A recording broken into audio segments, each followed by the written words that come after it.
Wouldn't I ask you? Then ask. You know you just let it go. You know he wants You're it. annoying. I'm annoying. I'm trying to eat a meal by myself. If you want to give him the sandwich, give him the sandwich. If you don't want to give him the sandwich, don't. I don't want to give it. Well, then just eat the sandwich. Then And don't. shut up. Well, look at his eyes. I ask one simple question, you get it. You know what your problem is? You don't chew your food. That's why you get so irritable. Baltimore, 1959.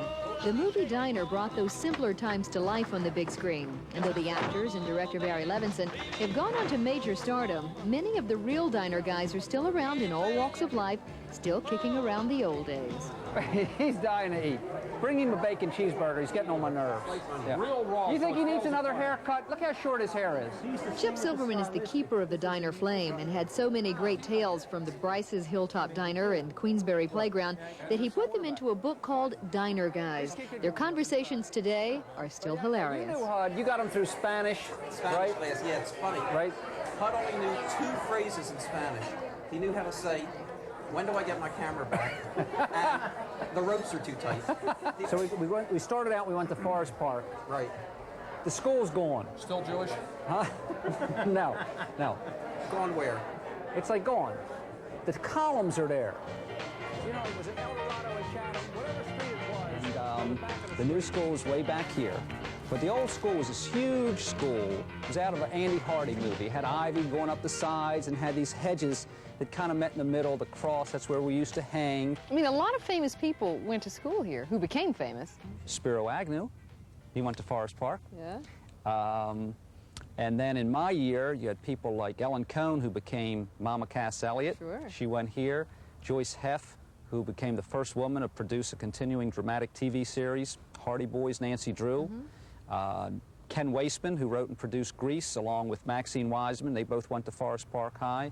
And then Barry Levinson, who's probably the greatest director in Hollywood today. Levinson finished last in our class. That's amazing. Out of 460 people. He used to, he spent his time at what they called the information desk. When you walked into the front of this school, there was an information desk, and a student was assigned there, supposedly, once, you know, every student was supposed to get a chance at this. But Levinson somehow inherited this job.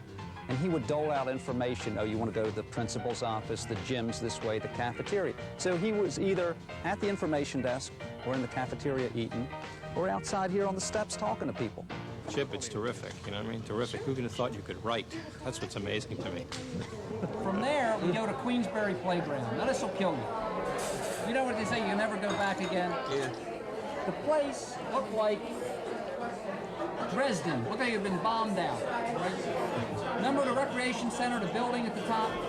Yeah. Gone. The building's gone? I can remember this guy one time hit the softball over the houses, over Queensbury Avenue, and on the Shellgrove Avenue. It was the longest hit ball of all time. Awesome.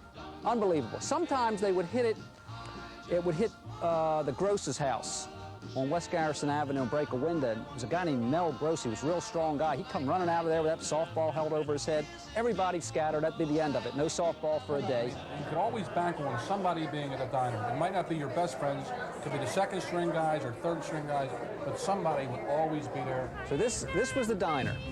Now, This is the diner? you're going to find this hard to believe, but look. That's how you can tell it was a diner. Thing I would recognize. What is the funniest thing that you can remember happening at the diner?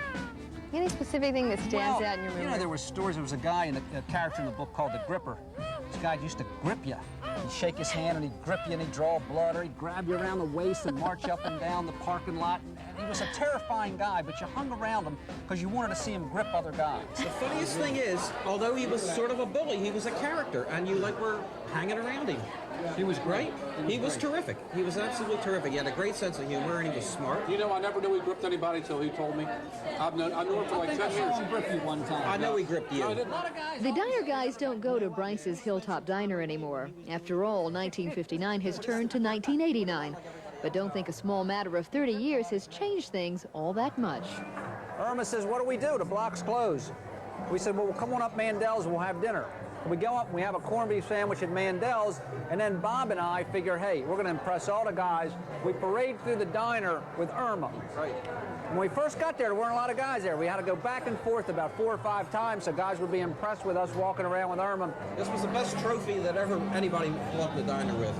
Chip and me bringing in Irma the body. And very few people saw it. Right. It was a shame.